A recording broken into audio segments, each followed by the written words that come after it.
자, 시작하겠습니다. 레디, 액션.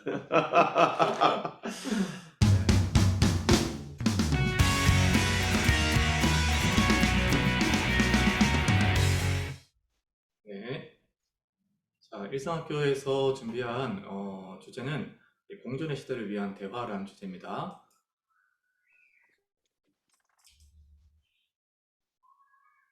네. 자, 일상학교에서 공존의 시대를 위한 대화라는 주제를 가지고 여러분들과 함께 대화를 나누고자 하는데요. 사실 그동안의 일상학교 운동을 하면서 쭉 해왔던 일들, 이 일들이 바로 사람들과 사람들이 만나서 서로 대화하도록 격려하는 그런 일이었습니다. 이 대화의 중요성이라는 것은 아무리 강조해도 지나치지 않을 거예요. 그런데 굉장히 평범한 주제죠. 일상적이고 굉장히 평범하고 매우 당연해 보이는 그런 주제입니다. 그럼에도 불구하고 특별히 이 시대의 대화라는 것이 더욱더 중요하다라고 제가 오늘 말씀드리고 싶은 겁니다. 공존의 시대를 위한 대화, 그 첫 번째 이야기는 이 시대의 위기에 대한 진단입니다. 사실 저는 지금 우리가 코로나 기후위기라는 이러한 위기를 함께 경험하고 있다고 생각합니다. 사실 인류가 이만큼이나 생존 자체에 대한 위협에 직면해가지고 어려움을 겪고 있는 적이 있었는가 싶을 정도입니다. 코로나 위기가 왔고 또 동시에 기후위기가 같이 왔죠. 그리고 이것은 계속 진행 중인 위기입니다. 그리고 앞으로도 유사한 위기가 계속해서 다가오겠죠. 그래서 우리는 이 생존이라는 절박한 과제 앞에 놓여 있죠. 그런데 이 생존이라는 과제를 우리가 직면하면서 과연 어떻게 이 과제를 풀어나가야 될 것인가에 대한 생각을 좀 해보게 됩니다. 자, 사실상 인간이 생존의 위기에 대처하는 방식으로 역사를 돌아보면 협력과 공존을 통해 가지고 이 위기를 극복해 왔던 그런 역사를 볼 수 있습니다. 사실 다른 그 존재들, 다른 어떤 생물들과 달리 인간이 지금까지 번영해 왔던 이유는 사실 협력과 공존 때문이었다라고 봅니다. 인간은 각자에게 주어지지 않은 그런 어떤 자원들, 그러한 모자란 것들을 서로 협력함으로써 채워나가고 사회를 형성하고 제도를 만들고 함께하면서 지금까지 위기를 극복해 왔죠.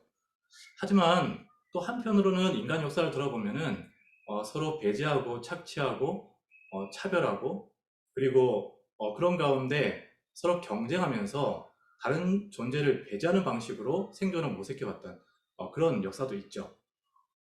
이러한 인간의 어떤 역사들을 돌아보면서 사실 우리가 지금 이 시대를 살아가면서 이 위기를 어떻게 극복해야 될 것인가에 대해서 고민을 하게 됩니다.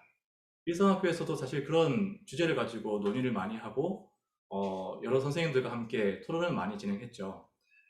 그런데 지금 이 시대를 대처하는 방식에 있어서 또 기후위기나 코로나 위기가 아니더라도 이 다양한 위기에 대처하는 방식에 있어서 점점 경쟁과 각자 도생의 방식이 힘을 얻고 있는 것 같습니다.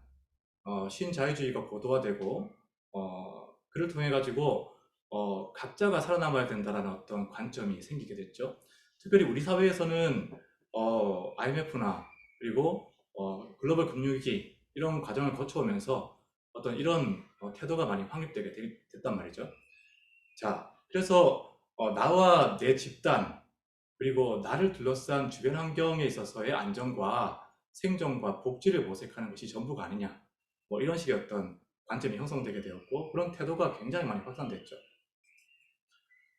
자, 그런데 이 코로나 기후위기 시대는 우리에게 새로운 각성을 불러일으키는 게 아닌가라는 생각이 듭니다. 일상학교에서 나눴던 많은 책들과 그리고 여러 선생님들의 의견들을 생각해 보면 사실 지금 이 코로나 기후위기야말로 더 이상 경쟁과 각자 도생으로는 살 수가 없는 생존을 모색할 수 없는 위기다 이렇게 진단하게 되는 것이죠. 내 옆에 있는 사람이 감염병에 의해서 고통받고 있으면 나의 안전도 확보되지 않는 것이죠. 그리고 이 기후위기라는 것은 사실은 모든 사람들의 생존과 직결되어 있는 거 아니겠습니까? 그래서 자연이 생존하지 못하면 생태 환경이 온전해지지 못하면 우리도 생존할 수 없다라고 하는 위기감이 굉장히 고조가 되고 있죠. 이 코로나 기후위기라는 것이 바로 우리에게 이런 새로운 각성을 불러일으키는 것 같아요. 그래서 사람과 사람, 그리고 사람과 자연의 공존을 모색해야 비로소 우리가 생존하고 번영할 수 있다는 것이죠. 그래서 저는 이렇게 생각을 합니다. 이렇게 정리하고 싶어요. 지금은 공존의 시대다. 코로나 기후위기 시대가 바로 이 공존이라는 것이 우리 모두에게 주어진 핵심적 과제고 인간 생존을 위한 대안인 시대가 되었다라고 정리하고 싶은 것입니다. 이런 문제의식이 사실 우리 전체의 콜로키움의 문제의식이죠. 그리고 각각의 어떤 영역 속에서 이런 문제의식을 가지고 뭔가 대안을 만들어야 될 시기가 되었다라고 하는 것입니다. 그래서 우리가 추구해야 될 공존이 과연 무엇인지 이 공존의 내용을 구체적으로 밝히고 그리고 이 공존의 내용을 확보하기 위해서 이 공존이라는 것을 실제 우리 삶에서 구현해내고 우리 사회에서 구현해내기 위해서 과연 우리는 무엇을 해야 되는가 이런 부분을 일상학교의 차원에서 한번 생각을 해봤던 겁니다. 그래서 이후에는 사람과 자연의 온전함을 상호 보장하는 것이 공존이다라고 하는 것을 주된 내용으로 말씀드리고 그리고 시민의 연대와 대화의 확대라는 것이 평범한 사람들이 행할 수 있는 어떤 공존의 모색 방법이다라는 이야기를 하고 싶어요. 사실 이 공존의 모색이라는 부분은 굉장히 큰 주제입니다. 그래서 제도라든지 구조의 변화를 동반해야 되는 것이죠. 그런 이야기를 충분히 할 수 있지만 사실 그러한 제도나 구조의 변화 같은 경우도 결국은 일상을 살아가는 사람들의 논의 속에서 대화 속에서 촉구되는 것이고 확보되는 것이다. 이런 어떤 관점인 겁니다. 자, 그래서 우리가 추구해야 될 공존의 의미부터 먼저 따져보고자 합니다. 사실 이 공존이라는 것은 가장 쉽게 생각하면 함께 존재한다는 거 아니겠습니까? 그런데 단순하게 함께 존재한다는 것만으로는 이 시대의 공존의 과제를 해결할 수가 없어요. 그래서 우리가 고민했던 것은 무엇이냐면 바로 이 공존의 의미를 좀 규명하자라는 것입니다. 지금 사실 우리가 직면하고 있는 공존의 과제는 살아있음 자체에 대한 것입니다. 그런데 이 살아있음이라는 것이 나 자신의 살아있음 그리고 내 주변의 가족들이나 내 인근에 있는 집단의 살아있음만 가지고는 되지 않는다라는 것이죠. 그래서 서로의 살아있음이 확인되는 것 그리고 그 서로의 살아있음이 보장되는 것 그것이 바로 이 공존의 첫 번째 의미가 되겠습니다. 이것은 사람의 어떤 살아있음 뿐만 아니라 자연의 살아있음도 확보돼야 되는 것이죠. 이렇게 서로의 살아있음을 확인하고 서로의 살아있음을 보장해주기 위한 모든 노력을 기울이는 것 이것이 바로 첫 번째 공존의 의미가 되겠습니다. 여러분들 백신을 개발해가지고 전 세계적으로 나누고 공유하고 하는 일도 다 서로의 살아있음이 필요하기 때문이죠. 그래서 이 백신의 독점이라든지 어떤 이런 부분들이 그렇게 이 공존에 역행하는 행위라는 것에 대해서 우리가 알 수 있는 것이죠. 자연의 살아있음을 보장하지 못하면 여러분들 지금 자연 재해가 많이 일어나지 않습니까? 그 자연의 살아있음이 지금 굉장히 문제가 발생하고 있는 것이죠. 그런 차원에서 이 자연의 살아있음을 보장하는 것이 첫 번째 공존입니다라는 것입니다.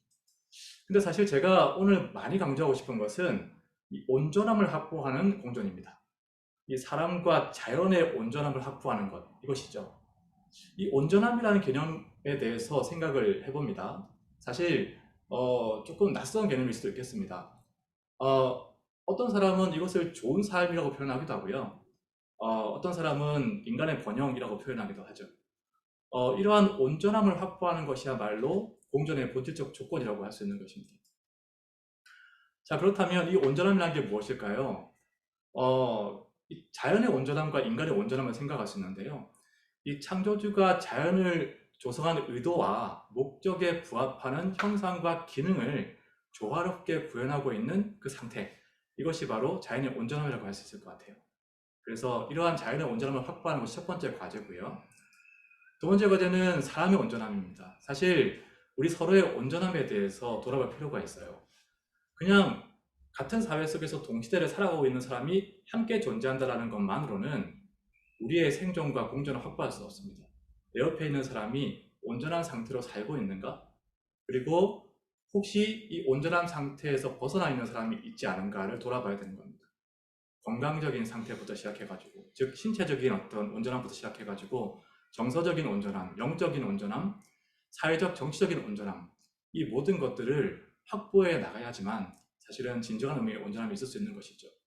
그래서 사회적인 주체로서, 경제적인 주체로서 이 모든 영역에 있어서 주체적인 그리고 온전한 상태에 놓여져 있는 사람의 모습, 이것을 확보해 나가는 것이 필요하다는 것입니다. 그래서 이러한 서로의 온전함을 확보하는 것이야말로 건강하고 지속 가능한 공존의 길이고, 이러한 서로의 총체적인 온전함을 추구하는 것이 필요하다. 그래서 저는 호혜의 공동체, 돌봄의 공동체, 공존의 사회 구조를 만드는 게 필요하다고 말씀드리는 겁니다. 그런데 이 큰 이야기를 어떻게 풀어낼 것이냐.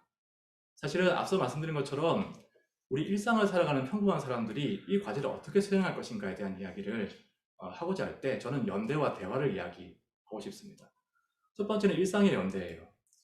사실 이 공존의 제도와 구조를 구축해내는 일은 굉장히 어렵고 장기적인 과제죠.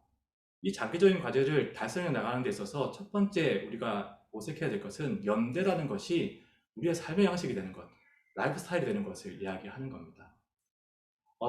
나 외에 다른 사람이 존재한다. 나 외에 다른 존재가 존재한다라고 하는 어떤 그러한 인식 속에서 그러한 존재들과 적극적인 관계를 맺겠다. 그리고 그들과 함께 하겠다라고 하는 의식, 이것을 표현해내는 것, 이것이 연대라고 한다면 이것이 우리의 삶의 양식이 되고 마치 우리가 숨 쉬는 것 같은 그런 모습이 되어야 된다고 하는 것이죠. 이것이 우리 일상을 살아가는 사람들의 일이라는 것입니다. 그 연대는 앞서 말씀드렸던 서로의 살아있음과 서로의 온전함에 대해서 끊임없이 관심을 가지는 연대가 되어야 되겠죠. 나와 다른 사람이 연결되어 있고 나와 자연이 연결되어 있다라고 하는 의식, 특별히 다른 사람의 고통에 대한 공감, 이것을 통해서 생길 수 있는 연대라는 것이 중요하다는 것입니다. 사실 이를 위해서는 우리가 나 자신의 안위와 나 자신의 어떤 평안을 넘어서는 어떤 사고와 행동으로 나가는 게 필요하거든요. 그런데 여러분들 얼마나 일상이 바빠요. 분주해요. 그리고 나 자신의 어떤 안위를 생각하는 것도 힘든 경우가 많죠. 그래서 이 연대를 모색하기 위한 공동체, 서로가 함께 연대하자라고 계속해서 얘기할 수 있는 공동체가 필요하다는 뜻입니다. 다음은 대화예요. 이 대화라는 것이야말로 공존을 위한 조건이고요. 그리고 연대를 위한 실천적 방법이죠. 사실 대화라는 것이 굉장히 큰 의미를 갖는다고 봅니다. 여러 가지 인문학적인 성찰들을 보면 대화야말로 이 서로 다른 인격과 존재의 실존을 인정하는 것, 그리고 그의 존재를 인정하는 가운데 적극적으로 그와 관계를 맺겠다라는 의지의 표현입니다. 이 일상의 연대라는 것도 결국은 대화를 통해서 시작되고요. 대화를 통해서 유지가 되고 강화되고 구체화되는 것이죠. 그래서 이 대화라는 측면을 우리가 가져가면서 몇 가지 일상 속에서 실천해야 될 부분이 있다고 봅니다. 우선 끊임없이 타자에게 말을 거는 것, 그 타자의 어떤 온전함에 대해서 관심을 기울이는 것을 대화를 통해서 해야 되죠. 서로의 다름과 차이가 분명히 존재하지만 그 다름과 차이라는 것은 결국 대화를 통해서 확인되는 것이고 그 대화를 통해서 어떤 하나로 수렴될 수 있는 부분이 생기는 것이죠. 저는 특별히 이 위기의 시기에 서로의 안부를 묻는 것이 중요하다고 생각해요. 서로에게 안부를 묻고 서로의 온전함에 대해서 관심을 기울이는 것.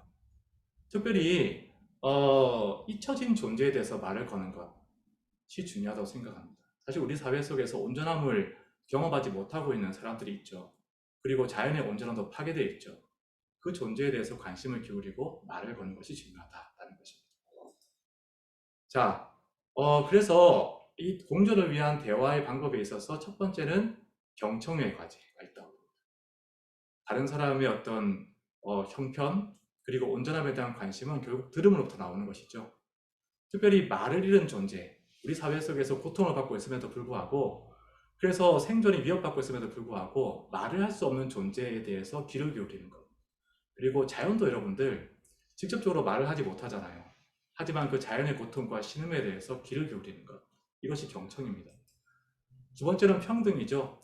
상호 대등한 관계 속에서 서로의 이야기를 듣겠다는 것입니다. 사실 이래야 신뢰가 형성될 수 있죠. 그리고 나의 온전함의 부분에 있어서 이 부분이 모자라고 필요하다라는 이야기를 누군가가 할 수 있습니다. 위계가 존재하고 차별이 존재하면 사실 그런 이야기를 나눠지지 않죠. 그런 의미에서 이 평등이라는 것이 중요하다라는 말씀을 드리고요. 마지막으로 지속성입니다. 사실 호혜의 공동체를 이루는 것, 이것이 굉장히 어려운 과제고 장기적인 과제죠. 대화하다 보면 다름과 차이를 느끼게 됩니다. 그리고 새로운 상황의 변화에 따라서 새로운 어떤 공존의 과제가 발생하게 되죠. 우리는 끊임없이 대화해야 되고 끊임없이 들어야 되고 끊임없이 나눠야 되는 것입니다. 이것이 지속성입니다. 자, 사실 이 공존을 위한 대화가 일상이 되고 이 일상이 사실 대화 일상으로 바뀌는 것. 그래서 항상 우리가 서로 말하고 서로의 존재에 대해서 확인하는 그 대화의 과정을 거치는 것. 이것이 바로 저는 유쾌한 혁명이다 라고 표현하고 싶습니다. 이 유쾌한 혁명을 일어나고자 하는 것이 일상학교의 운동이고요. 일상학교가 하고 있는 많은 일들은 사실 이 대화로 이루어집니다. 시사토론 모임, 그리고 독서토론 모임, 그림책 모임, 세상에 대해서 이해하고 세상 속에 잊혀진 존재의 이야기에 대해서 귀를 기울이고 서로의 대화 속에서 서로의 차이를 확인하면서도 합의를 이뤄나가는 이 토론의 과정들이 사실은 저는 넓게 보면은 공존의 과제를 달성하는 이 시대의 어떤 대안이라고 봐요. 그래서 일상학교는 그 일을 계속해서 해오고 있죠. 그림책 모임을 통해서 서로의 마음을 나누고 인격적인 어떤 결핍에 대해서 또 어려움에 대해서 대화하는 것도 사실은 이 공존을 모색하는 방법 중에 한 개고 연대의 방법입니다. 자, 일상학교가 이런 어떤 일들을 계속해서 해나가고 있는데요. 나중에 우리가 대화하면서 토론하면서 좀 더 일상학교 이야기를 나누고자 합니다. 여러분들 사실 공존을 위한 대화는 지금부터 시작이라고 봐요. 이제부터 이어지는 이 콜로퀴엄의 각각의 주제들 속에서 그 대화의 다양한 모습들을 살펴봤으면 좋겠습니다. 감사합니다.